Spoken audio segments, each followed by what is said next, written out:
शानी, आय हाय धानी शानी। ओहो बीजी, आप क्यों आ गई? हम बस आ ही रहे थे ना। अरे आवाजें दे देकर थक गई हूँ बेटी, मेरा हलक खुश्क हो गया है। तुम दोनों को तो अल्लाह मौका दे गप्पे हाँकने का। जब देखो एक जगह खड़ी होके इधर उधर की हाँकती रहती हो। नहीं नहीं बीजी, हम तो बस आ रहे थे। आप चलें, बल्कि हम आपके साथ चलते हैं। चले ना, आए।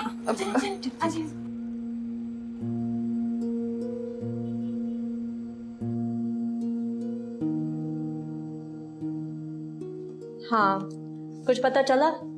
नहीं मैम, समीर साहब का तो सेल सुबह से ही ऑफ जा रहा है। अच्छा तुम जाओ। और सुनो, आज की सारी मीटिंग्स कैंसिल कर दो। जब तक समीर साहब नहीं आएंगे ऑफिस में, मैं कोई मीटिंग्स में नहीं जाऊंगी। लेकिन मैम, वो ऑस्ट्रेलियन कंपनी वाले तो पहुंचने वाले हैं और हम उनसे पहले कमिटमेंट कर चुके हैं। कह दिया कि मैं कोई मीटिंग्स अटेंड नहीं करूंगी। तुम्हें बात समझ में नहीं आती? जाओ, go and issue circular. Yes ma'am.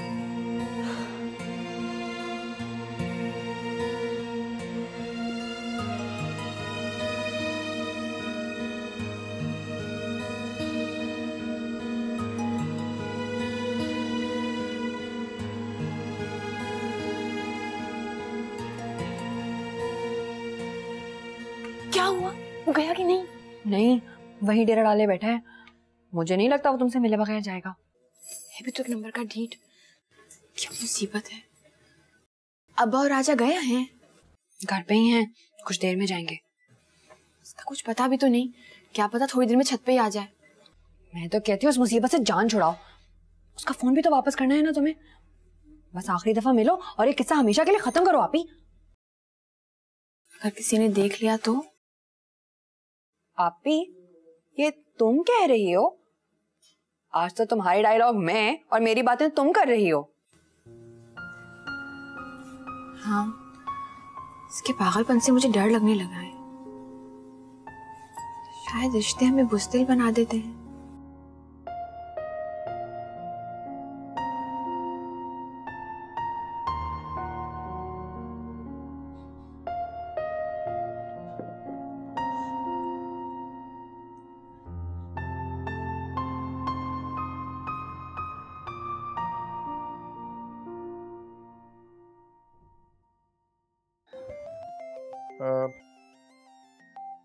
Sheikh साहब, जरूरी कॉल आ गई, मैं आपको कॉल बैक करता हूँ थोड़ी देर में, ठीक है?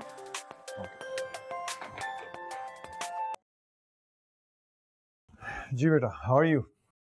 जी Rehan uncle, I am fine. Uncle, Sam आज ऑफिस में नहीं आया और वो घर पे भी नहीं है। आपको पता है वो किधर होगा? इसका मतलब है कि उस नालायक ने तुम्हें इन्फॉर्म नहीं किया? नहीं अंकल, कहाँ है वो? वो सनी के साथ गया है पुरानी हवेली, उसके कुछ दोस्तों को अटेंड करने के लिए। सनी के दोस्त? आज वो सनी ऑफिस आया था, उसके कुछ दोस्त बाहर से आए हैं। वो उनके साथ कुछ दिन पुरानी हवेली में गुजारना चाह रहा था, परमिशन लेने आया था। Oh okay Rehan uncle, bye. Bye.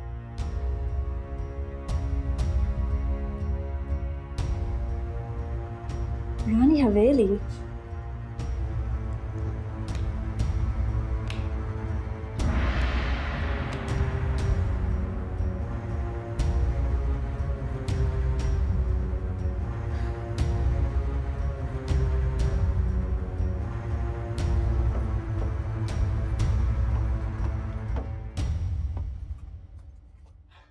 सुन, यही खड़ी रहना, बीजी या कोई और आने ना पाए। तुम फिक्र ना करो, अब्बा और राजा जो है वो काम पे गए हुए हैं और बीजी को मैं बावर्ची खाने में अपनी पसंदीदा डिश बनाने में इतना उलझा कर आई हूँ कि वो 2 घंटे से पहले बाहर नहीं निकलेंगी। अच्छा, उसका मोबाइल तो दे। ये लो। अब क्या हुआ है? शानी, हाँ, दुआ करना। ये ले समीर, गर्मा गर्म चाय ले आया मैं तेरे लिए। समीर, कहाँ जाए समीर? ओ भाई, कहाँ जा रहे हैं? उसकी छत पे जा रहा हूं। उसको बुला ले यहाँ पर। कैसे जाएगा? सीढ़ी लगा रहा हूँ ना। पकड़ इसे। देख ले भाई एक दफा। अबे यार समीर।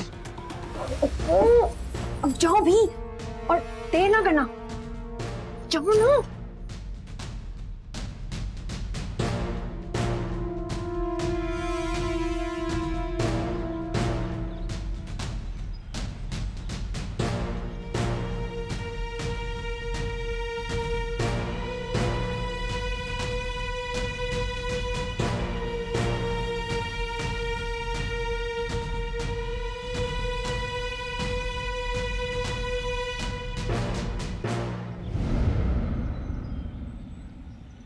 क्या लेने आए हो? मुझे तुमसे बात करनी है। लेकिन मुझे तुमसे कोई बात नहीं करनी। पकड़ो अपना फोन और आइंदा मुझसे राब्ता करने की कोशिश मत करना। मेरी बात समझने की कोशिश करो। क्या समझूं? तुम्हारा कोई हक नहीं बनता कि अब तो मेरा कोई रास्ता रोको। जाओ, तुम्हारी मंगेतर तुम्हारा इंतजार कर रही हो। ये पिंजरे उस पर खेल। बहुत अच्छी तरह तुम्हारी हकीकत जान चुकी हूँ। मैं जानता हूँ मुझसे गलती हुई है, कंफ्यूज था मैं। ये मोहब्बत, रिश्ता, शादी, ये सब जज्बे मेरे लिए अजनबी थे।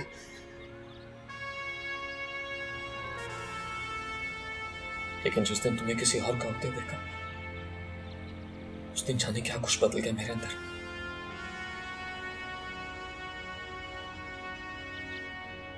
जिस दिन तुम्हें किसी और के लिए सजते संवरते देखा, मेरे अंदर चिंगारियां फूटने लगी।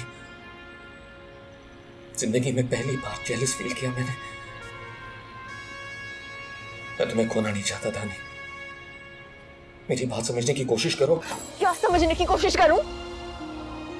क्या समझने की कोशिश करूं?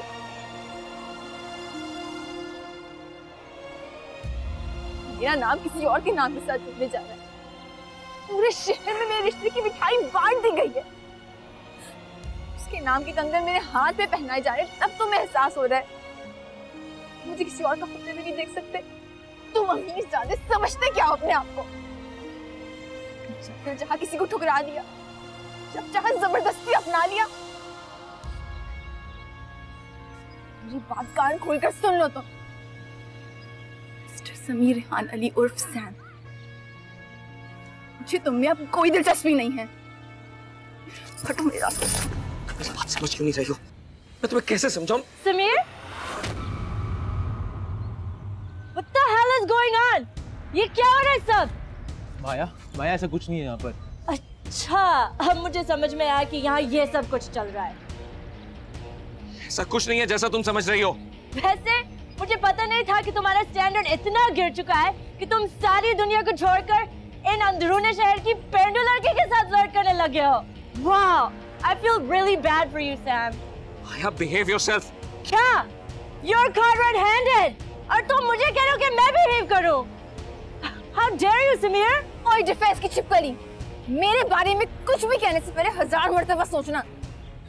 तुम्हारा मंगेतर आया मेरी छत पे, मैं नहीं गई थी इसकी छत पे। संभालो अपने मंगेतर को। माया, यहाँ लड़ने की जरूरत नहीं है, चलो यहाँ से। चलो बात खत्म करो यहाँ पे। तुमको तो मैं बाद में देख लूंगी। मुझे नहीं पता था कि तुम सैम के लिए डेट भी अरेंज करने की ड्यूटी देते हो। You're the main facilitator. क्या कहते हो हम उसको? माया, stop it. Enough is enough. Relax Maya, relax. चलो। सुनिए, क्या फरमा रही है तुम्हारी? अपना वक्त मुझ जैसी पेंडू लड़कियों पे बर्बाद करना छोड़ दो। इस काम के लिए इस जैसी बहुत फारिग लड़कियां मिलेंगी तुम्हें। माया, जरूरत नहीं है लड़ने की। प्लीज प्लीज अपने आप को संभालो। It's everything will be okay. देखा, so insulting and so embarrassing.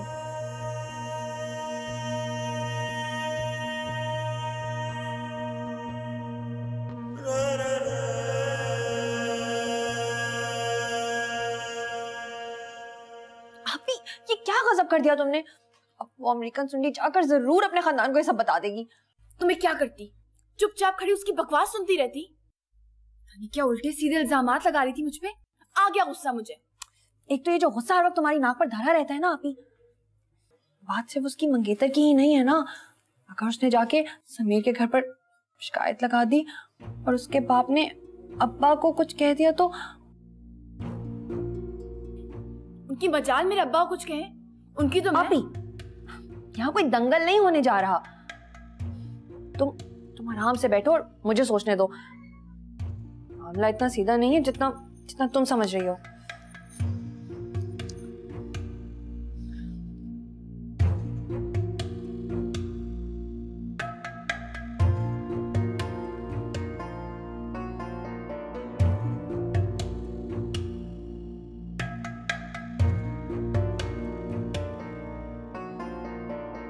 What?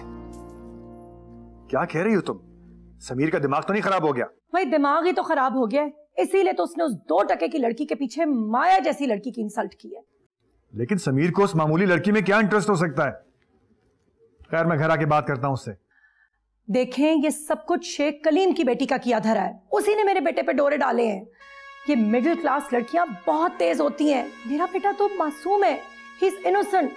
वो तो अभी तक लंदन और पाकिस्तान के माहौल के फर्क को नहीं समझ सका। उसे क्या पता कि ये मिडिल क्लास लड़कियां किस तरह ऑपरेट करती हैं। वो सब तो ठीक है, लेकिन तुम एक काम करो, फौरन से पहले से रासत के घर जाओ और माया को संभालो। मैं इस नाजुक मौके पर कोई लॉस बर्दाश्त नहीं कर सकता। और उस बेवकूफ को समझाओ कि इस वक्त हमारा सब कुछ सिर्फ और सिर्फ इस रिश्ते के सर्वाइवल पर बेस कर रहा है। आप शेख कलीम से पूछें कि ये ड्रामा कब से हमारे नाक के नीचे चल रहा है। मैं माया के पास जाती हूँ और मैं उसको संभालने की कोशिश करती हूँ। Okay okay.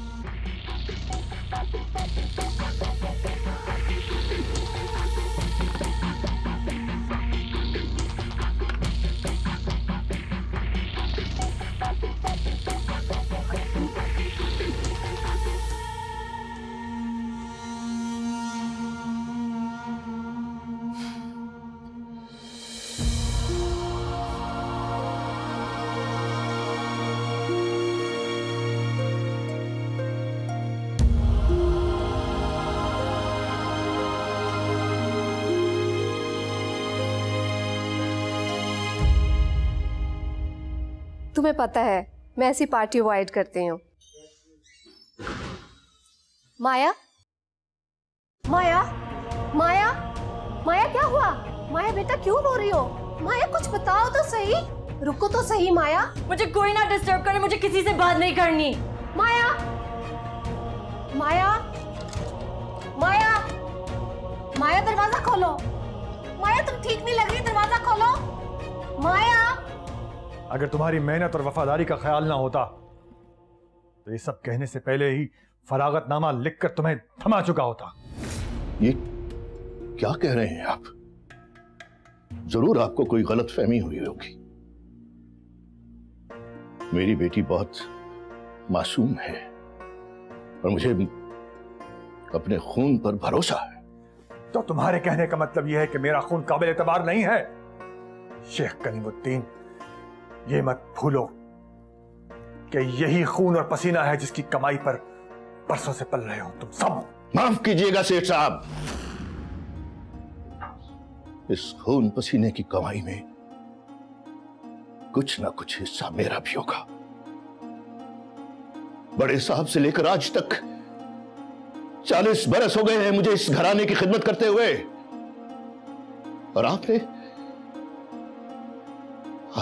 आपसे तुम पर आते हुए 40 सेकंड भी नहीं लगाए। मैं कुछ नहीं जानता शेख कलीमुद्दीन। माया मेरी बहू बनने वाली है और तुम्हारी बेटी को उससे माफी मांगनी होगी, बस। और मैं कुछ नहीं चाहता। दीवार फलांकर आपका बेटा आया हमारी छत पर, यह आपने बताया है मुझे। लेकिन अगर फिर भी मेरी बेटी की कोई गलती हुई तो जरूर माफी मांगेगी वो।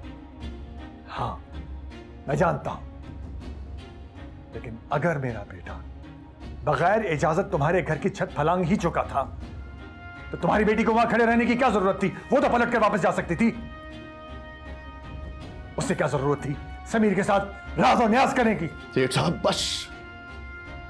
आपका बेटा ज्यादातर नशे में रहता है, मैंने अपनी आंखों से देखा है उसे। और हमारे इलाके के बदनाम शराबी बाबू बोतल से दोस्ती है उसकी। और हो सकता है कि वो उस वक्त भी शराब के नशे में हो। और कोई शराबी अगर छत पलांग कर अब आपके सामने आ खड़ा हो तो कोई क्या करेगा? बताइए, क्या कर सकता है कोई? हाँ?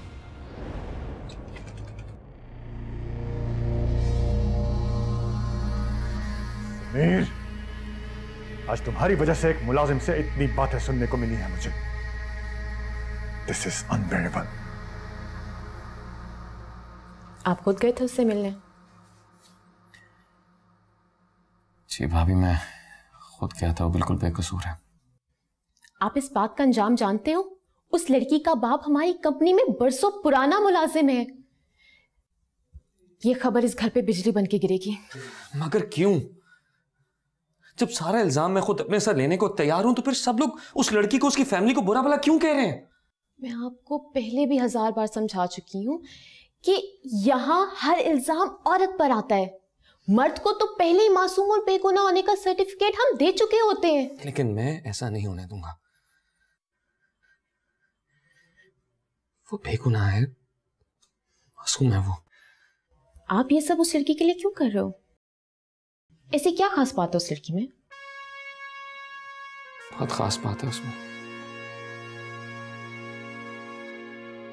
लेकिन मेरे लिए बहुत खास है वो।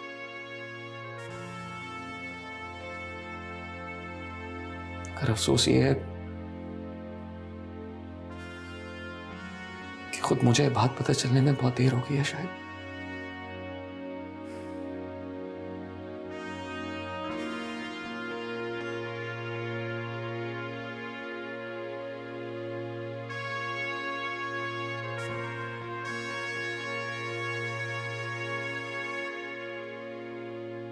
धानी, धानी, नीचे आओ। धानी, क्या हुआ वीर जी, खैरियत है? सुनाई नहीं देता तुम्हें? आप चुप रहे अभी, आपसे तो मैं बाद में बात करता हूं। ये निगरानी की है आपने लड़कियों की। एक लड़का हमारी छत पर टॉप कर आ गया और बातें करता रहा, और आप खुद को चूल्हे चौके में झोंकती रही।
और मैं उसके अंदर समा जाता वहीं उसी वक्त जब ये इल्जाम लग रहा था। अरे बोलती क्यों नहीं?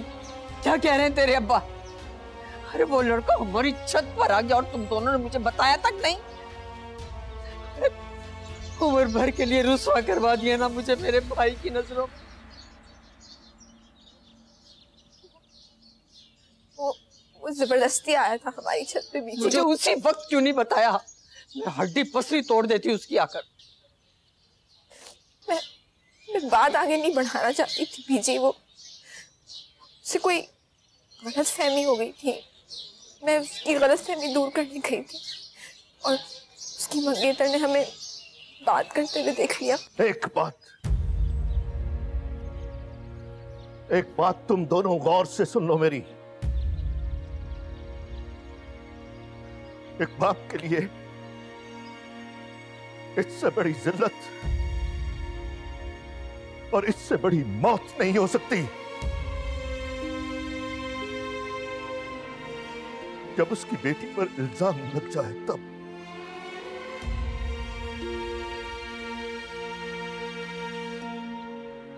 और जिंदा मैं इसलिए जिंदा हूं अभी तक कि मेरा एतबार कायम है तुम दोनों पर। तुम दोनों पर एतबार कायम है मेरा अभी तक। लेकिन जिस दिन ये एतबार टूट गया उस दिन अपने हाथों से कब्र खोदना,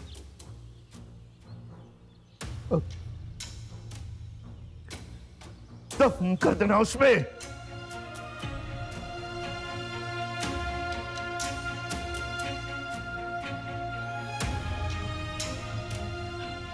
वीर जी, वीर जी।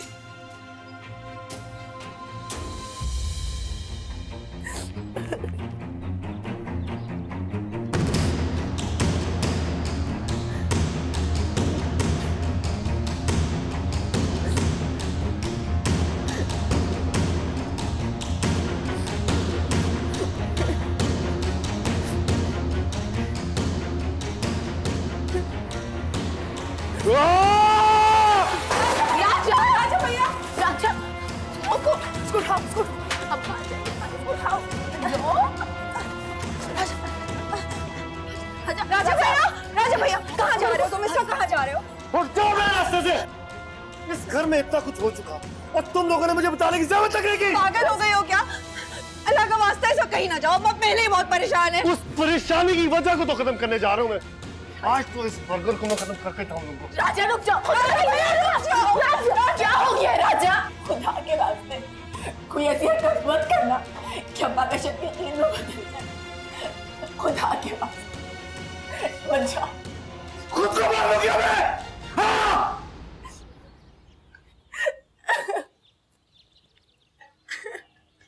कौन ही तू?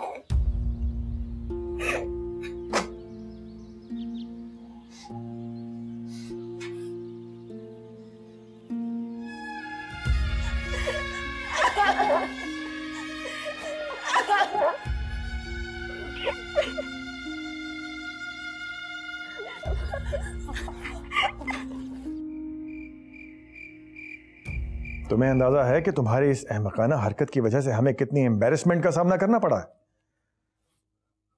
रियासत के सामने आंख उठाने के काबिल नहीं छोड़ा तुम्हें। रियासत अंकल क्यों? उनका मेरी पर्सनल लाइफ से क्या लेना देना? होने वाले ससुर हैं वो तुम्हारे, उनका लेना देना नहीं होगा तो और किसका होगा? होने वाले ससुर है ना, हुए तो नहीं। और मुझे समझ नहीं आ रहा आप लोगों ने इतनी छोटी सी बात का बतंगड़ क्यों बना दी है? इतनी सी? Oh my God. कोई बताओ इसे, और कोई बताओ इसको। देखिए मेरी आप दोनों से रिक्वेस्ट है, ये मेरा पर्सनल मामला है और मुझे खुद डील करने दे। तुम डील करोगे? हाँ, खाक डील करोगे तुम? इस सारा मैसअप हुआ ही तुम्हारी वजह से है। बहरहाल मैंने रियासत से वादा किया है कि वो लड़की माया से माफी मांगेगी और तुम्हें भी माया से अपोलोजाइज करना होगा। मैं क्यों माया से अपोलोजाइज करूंगा? अपोलोजाइज तो माया को धानी से करना चाहिए, उसने बहुत बदतमीजी की आज वहां। सुन रही हो तुम इसकी बातें? सुन रही हो? मैं तो कहती हूं कि आप सब कुछ छोड़ें, सबसे पहले शेख कलीम को फारिग करें। इसमें शेख साहब का क्या कसूर है? उसके साथ तो आज मैंने वो किया है कि वो सारी उम्र याद रखेगा और मुझे उसे फारिग करने की जरूरत नहीं है। अगर उसमें जरा सी भी गैरत हुई तो दोबारा अपनी शक्ल दिखाने के लिए ऑफिस में घुसेगा नहीं वो। This is wrong. This is wrong. आप लोग मेरी गलती की सजा उन लोगों को क्यों दे रहे हैं? This is wrong. Oh, it is. It's wrong, हाँ? अब तुम मुझे बताओगे कि क्या सही और क्या गलत?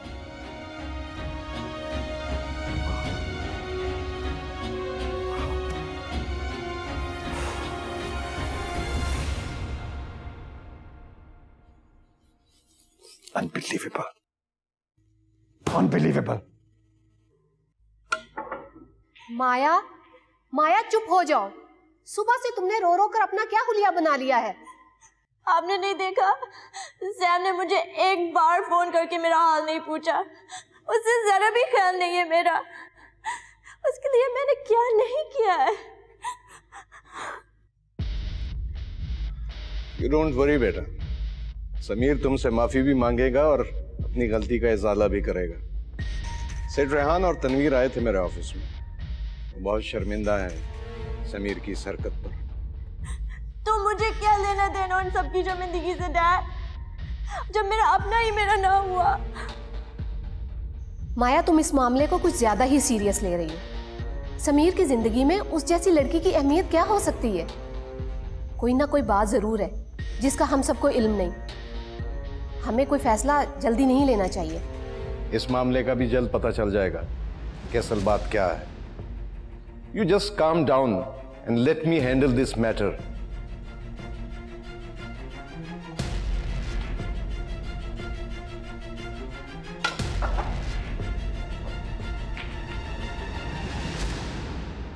अस्सलाम वालेकुम उस्ताद।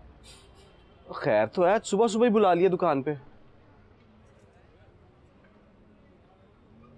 नहीं है, खैर ही तो नहीं है। यार चाप यहाँ दो गुड्डे दे दो। नहीं है, चल जा। दे दो, पड़े तो हुए। और चल चल, तुझे कहा है ना चल। क्या बात है राजा, परेशान क्यों हुए? कल वो सेठ रेहान का बर्गर लड़का हमारी छत पर कूदा था, और शर्मिंदगी की बात यह है कि हम में से किसी को खबर नहीं हुई।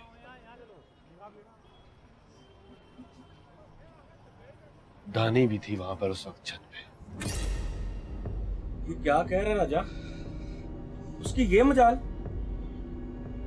चल चल अभी उस मम्मी डैडी के घर, अभी साफ चुकता करते हैं उसके साथ। नहीं कामी, नहीं नहीं नहीं, क्योंकि धानी ने अपनी कसम दी है। तो फिर क्या करें? ऐसे हाथ पे हाथ रख के भी तो नहीं बैठ सकते। और तू क्या समझता है? तू क्या समझता है कि मैंने रात आराम से काटी है? तड़पता रहा हूं मैं सारी रात, एक एक पल मैंने गिन गिन के गुजारा है सालों। उस सेठ ने मामू की बड़ी बेइज्जती खराब की है, बदला तो लेना ही होगा। पर कैसे राजा?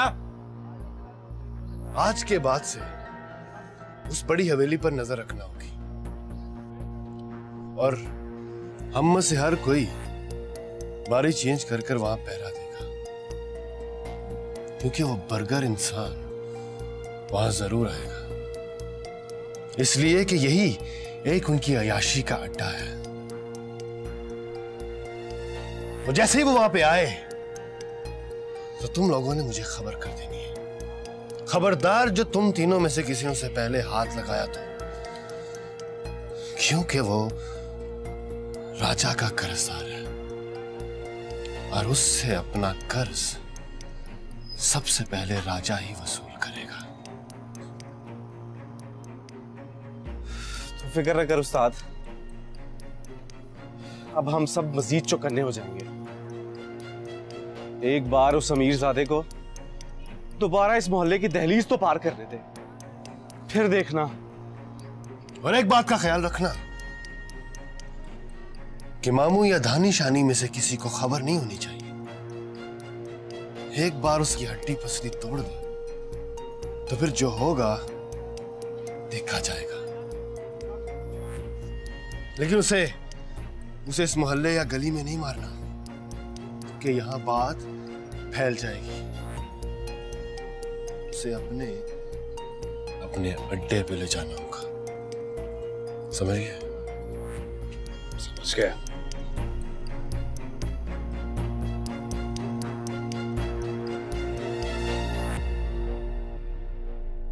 Are you out of your mind? तुम जानते हो तुम क्या कहना चाह रहे हो? खबरदार, खबरदार जो तुमने वहां दोबारा जाने का सोचा भी तो। पहले ही उन छोटे लोगों के सामने तुम हमारी खासी शर्मिंदगी करवा चुके हो। Enough is enough. कुछ भी हो, आपको शेख साहब के साथ ऐसा सलूक नहीं करना चाहिए था। वो एक शरीफ इंसान है, इसमें उनकी बेटी का कोई कसूर नहीं था। मैं खुद गया था उनकी छत पर, और ये बात कल से 1000 बार बता चुका हूं सबको। फजूल बातें मत करो समीर, ये मामला अभी दबा नहीं है। और तुम्हें पता है कि तुम्हारे रियासत अंकल तुमसे कितना नाराज हैं? Do you have any idea कि उन्होंने तुम पर कितना इन्वेस्ट किया हुआ है? वाह, यानी रियासत अंकल भी मुझे एक बिजनेस प्रोजेक्ट ही समझते हैं। ग्रेट डैड, मैं किसी के इन्वेस्टमेंट या किसी के करियर को दांव पर नहीं लगा रहा। मेरी अपनी सेल्फ रिस्पेक्ट दांव पे लगी हुई है। मैं सिर्फ उसे बचाना चाहता हूं बस। और रही बात माया की या रियासत अंकल की, तो उनसे मैं खुद बात कर लूंगा। और प्लीज आप लोग मुझे कोई प्राइस पॉइंट समझना बंद कर दें, जिसे वक्त आने पर कैश करवा लेंगे। मेरी अपनी एक पर्सनल लाइफ है जिसे जीने का पूरा हक हासिल है मुझे। प्लीज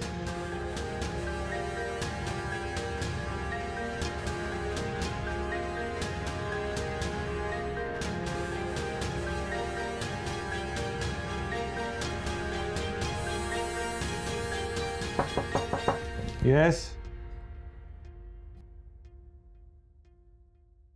आपने बुलाया सर?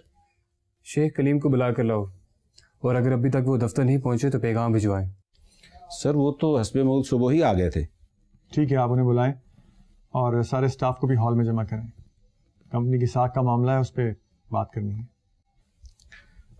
सर शेख साहब तो सुबह सवेरे ही अपना इस्तीफ़ा और कंपनी की शराइत के मुताबिक 1 माह की तनख्वाह कैशियर को देकर चले गए थे, और उन्होंने कहा था कि आपको बता दें वो अब हमारे साथ और काम नहीं कर सकते, उनकी सेहत का मसला है।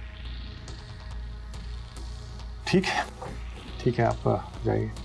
सर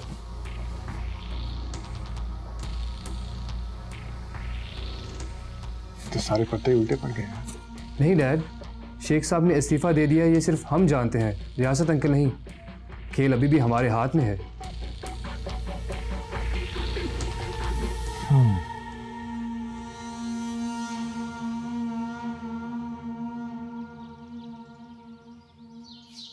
ये लो, और देखो ये जो गंद कर रहे हो ना, इसे साफ भी कर देना बाद में। हाँ कर दूंगा अम्मा, कर दूंगा साफ।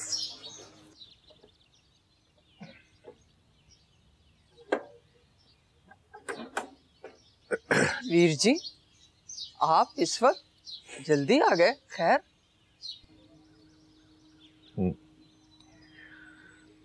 हाँ बस खैर ही समझो आप। मैं आज नौकरी से इस्तीफा दे आया हूं।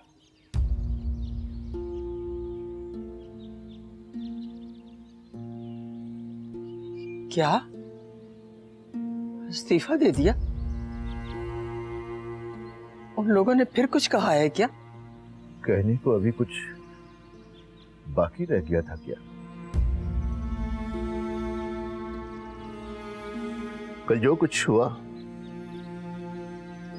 उसके बाद कोई भी गैरतमंद इंसान उस दफ्तर में दोबारा काम नहीं कर सकता था। सारी जिंदगी तुमने उनकी खिदमत में गुजार दी, एक बार भी उन्हें इस बात का ख्याल नहीं आया? किसी ने रोका नहीं तुम्हें? मैं उनके दफ्तर आने से पहले ही वहां से निकल आया था, लेकिन अगर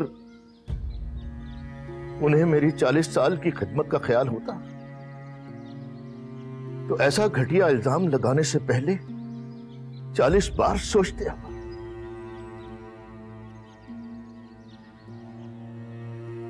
कर जो हुआ सो हुआ। अब मैं वहां नौकरी नहीं करता, यही हकीकत है। मगर वीर जी, हमने अपनी धानी का ताजा ताजा रिश्ता जोड़ा है एक खानदान से, उन्हें क्या वजह बताएंगे? और फिर धानी की रुखसती करनी है, और फिर ये घर के अखराजात। क्यों परेशान हो रही हैं आप तो ऐसे परेशान हो रही हैं आप जैसे मैं कोई बहुत बड़ा जुर्म करके आया हूं। मेरे बाजुओं में अभी बहुत जान बाकी है। सब कुछ वैसे ही होगा आपा, जैसे पहले होता था। मैं आप लोगों को कभी भूखे पेट सोने नहीं दूंगा।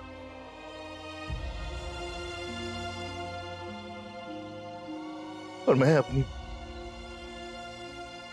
दोनों बेटियों की रुखसती उसी धूमधाम से करूंगा जैसा हमने सोचा था। इसके लिए चाहे मुझे बाजार में ठेला लगाना पड़े या मेहनत मजदूरी करनी पड़े।